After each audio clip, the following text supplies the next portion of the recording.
Bienvenue à toutes et à tous. Paris gagné pour Félix Tshisekedi à Anvers, en Belgique. Le président de la République a réussi à obtenir la traçabilité du diamant congolais au centre de négoce de cette matière en Belgique. Après plusieurs années de rupture de coopération commerciale, la République démocratique du Congo et la Belgique ont renoué avec la signature du mémorandum de partenariat entre Antwerp World Diamond Center et le Centre d'expertise, d'évaluation et de certification des substances minérales précieuses et semi-précieuses de la République démocratique du Congo. C'est un reportage de nos confrères de la presse présidentielle.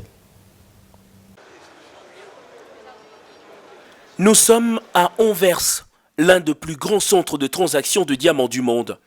Entre les mains de ces capitaines d'industrie belges passe plus de la moitié de diamants exploités dans tous les pays du monde. Le passage du chef de l'État congolais Félix-Antoine Tshisekedi dans ce coin de négoce marque la reprise effective de la coopération économique entre la RDC et la Belgique dans les domaines de mines. La filière diamant constitue un des domaines clés de la coopération belgo-congolaise, avec plus de 26 millions de carats importés de la RDC par la Belgique pendant les 4 dernières années.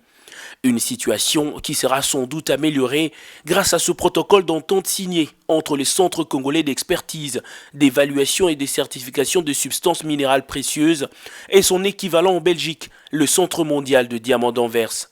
Ce protocole, qui s'inscrit dans une perspective de coopération gagnant-gagnant, vise dans le respect des droits en vigueur des deux pays, le développement d'une relation préférentielle et entièrement transparente. Le chef de l'État Félix-Antoine Tshisekedi lui tient fermement aux retombées de ce partenariat. Je suis conscient que les efforts de mon gouvernement à eux seuls ne suffiront pas pour l'accroissement de la production escomptée. C'est pourquoi les portes de mon pays seront largement ouvertes à ceux qui souhaitent y venir pour investir, car nous regorgeons dans notre sous-sol aussi bien le diamant industriel que celui de joaillerie. Le développement étant un facteur important de la paix et de la sécurité, nous veillerons strictement sur la traçabilité du diamant afin d'écarter toute éventualité que ces ressources ne soient destinées aux groupes armés et autres mouvements terroristes, conformément aux résolutions pertinentes du Conseil de sécurité des Nations Unies.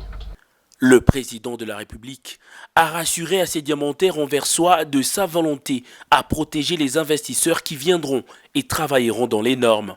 Une autre retombée de la reprise officielle de relations économiques entre la Belgique et la RDC, c'est ce protocole d'accord signé entre le port d'Anvers, considéré comme le premier circuit de transport maritime entre l'Europe et l'Afrique, et la Société congolaise de transport et des ports, SCTP.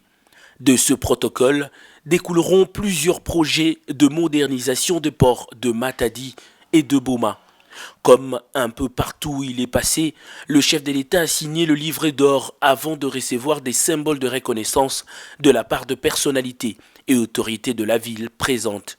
Le président de la République, Félix-Antoine Tshisekedi, a visité une grande partie du port d'Anvers au cours d'une randonnée, question de se faire une idée sur les projets liés à la modernisation des ports.